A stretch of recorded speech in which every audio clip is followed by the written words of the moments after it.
By the end of the epic Lord of the Rings trilogy, the elves had returned to their woodland realms, the dwarves to their underground halls, and that accursed ring finally consigned to the fires of Mount Doom. But the human audience was hungry for more. So followed a three-part dramatization of The Hobbit, but even that wasn't enough. Or at least that's the hope of Amazon, which has got its hands on the works of J.R.R. Tolkien. The retail and streaming giant is set to unleash the most lavish ever screen spin-off of the British author's fantasy world. Its new prequel, Lord of the Rings, The Rings of Power, tells the story of Middle-earth thousands of years before the events of The Hobbit and The Lord of the Rings. It comes to our screens on September 2nd, and the 5-series extravaganza, running to 50 hours, is set to be the most expensive television production ever, with a budget running to more than $1 billion. But the snarls of rampaging orcs may be nothing compared with the furious cries of anguished Tolkien obsessives. Already, they fear the desecration of their beloved writers' tales. Reports of an on-set intimacy coordinator, a sure sign of sex scenes, which were very much not part of Tolkien's vision, have set alarm bells ringing across Middle-earth. After 3 Lord of the Rings films and 3 more bringing The Hobbit to the screen, one might have been forgiven for thinking the Tolkien cupboard was bare.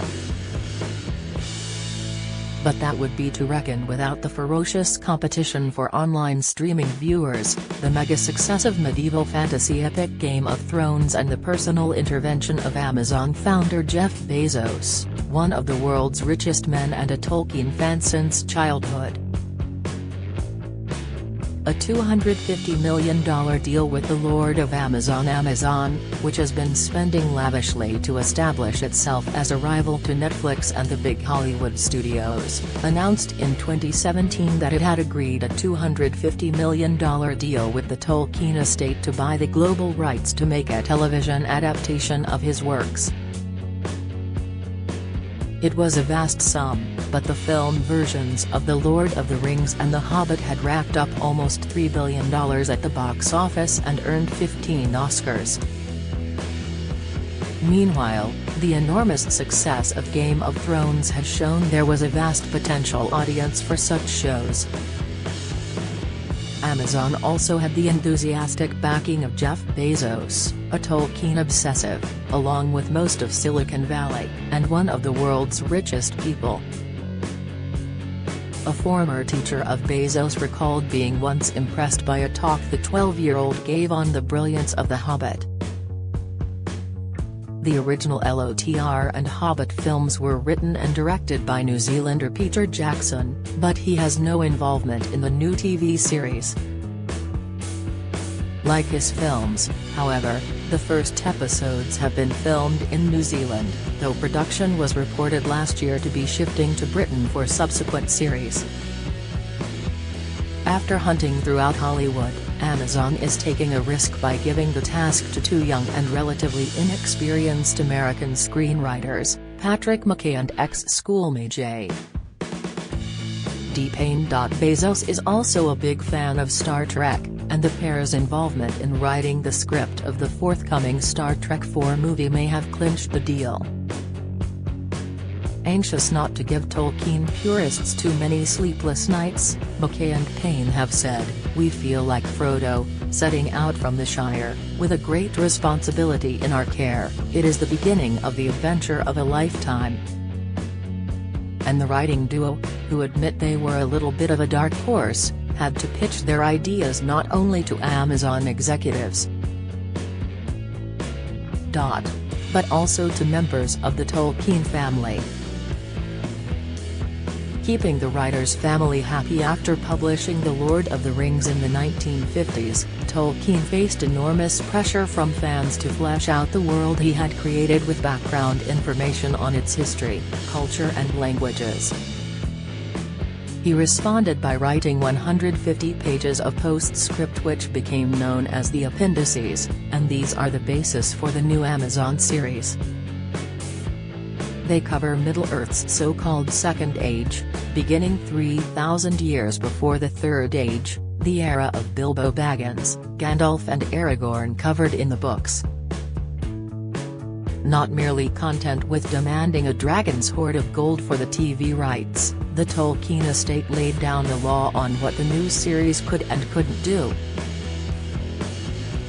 The screenwriters have described how difficult it was to construct a narrative in which, in order to be faithful to Tolkien, every season should span 200 years and see the mortal human characters die off. Tolkien's heirs made it clear that while they would tolerate some immortal characters, such as the elf queen Galadriel, appearing in the new production, using mortal characters such as Frodo or Bilbo Baggins in the prequel was forbidden. The estate also insisted Amazon dispense with such Tolkien stalwarts as wizards and hobbits, as neither played much part in the Second Age. But Amazon was able to address modern sensitivity about racial representation by introducing the Harfoots, a type of hobbit that Tolkien did mention and specified had darker skins than their peers. Any Tolkien adaptation is a double-edged sword. Though the production benefits from having a ready-made audience of fans, some are quick to take offense at any radical departure from the Oxford professor's creation. Riddles in the Dark and Shattered Ruins. Amazon has been obsessively secretive about its new series in the hope this will generate interest. When, in 2019, the venture's dedicated Tolkien scholar, British medievalist Tom Shippey, gave a reportedly unapproved interview to a German Tolkien fan website and offered a few hints on what might be in the series, he was removed from the project. Even so, plenty of clues have been provided by a recent trailer, and there are Tolkien's appendices to mine for information. The show's creators say the series will feature no fewer than 22 main characters across various storylines, which sounds even more complicated than anything Tolkien wrote in The Lord of the Rings. They flesh out a history only briefly touched on in the original films. During the Second Age, the Dark Lord Sauron tries to consolidate his power, forging 19 rings of power which he gives to the lords of elves, dwarves and men. What they don't know is that he has secretly forged another ring, yes, that one, the ring that rules them all. Many of the places that are either shattered ruins or long-disappeared legends in The Lord of the Rings are flourishing in the Rings of Power. They include Khazad-dûm, the Dwarves' Cave Kingdom under the Misty Mountains, the Elven stronghold of Lindon, and the Atlantis-like island of Numenor, realm of a mighty race of men. As the TV series chronology long predates the Lord of the Rings books, there is no Frodo, Sam or Bilbo. And though the grey-bearded wizard Gandalf technically could make a comeback, as he was alive during the Second Age, Sir Ian McKellen, who played the character in the films, has played down speculation that he might return in the role. "I think this would be the most upsetting headline I'd ever read, if I weren't gainfully employed elsewhere," he said on Twitter. New roles and the stars of the future Peter Jackson's films not only made the director a star but established the careers of a slew of actors, including Viggo Mortensen, Aragorn, Elijah Wood, Frodo, Orlando Bloom, Legolas, and Andy Serkis, Gollum. Many of them were British and largely unknown, and the same is true of the cast of the new series. Tolkien included few female characters in his books and the film adaptations hardly changed this. Nor did they cast many actors from ethnic minorities, leaving Middle-earth not only very male but very white. Amazon has addressed both issues head-on, possibly risking ructions with Tolkien purists. Amazon chiefs have insisted that Tolkien is for everyone and the author, after all, didn't specify the skin color of all his characters.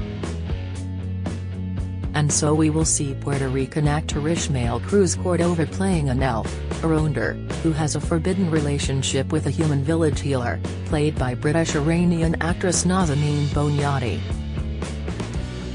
The latter briefly made headlines when she went out with fellow Scientologist Tom Cruise and was reportedly considered by the organization's leadership as a possible wife for him.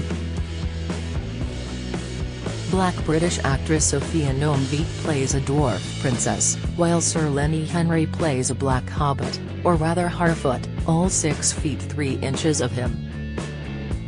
Sir Lenny recently explained, "We Harfoots are multicultural, we're a tribe not a race, so we're black, Asian and brown, even Maori."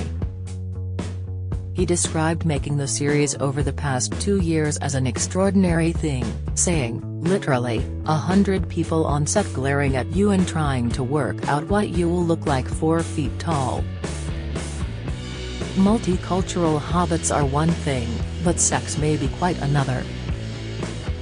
News that Amazon had hired an intimacy coordinator sparked fears that, like the nudity and sex-filled Game of Thrones, the new series would be stuffed with lusty scenes, a subject that the Tweety Tolkien always studiously avoided. Screenwriter McKay insists his new series will not feature gratuitous sex and violence, although the 11 and 12-year-olds at the bottom end of its target audience sometimes might have to pull the blanket up over their eyes if it's a little too scary. For many, Amazon itself is a dark empire worthy of a fantasy story. But time will tell whether or not it has finally sided with the forces of good, and done Tolkien proud.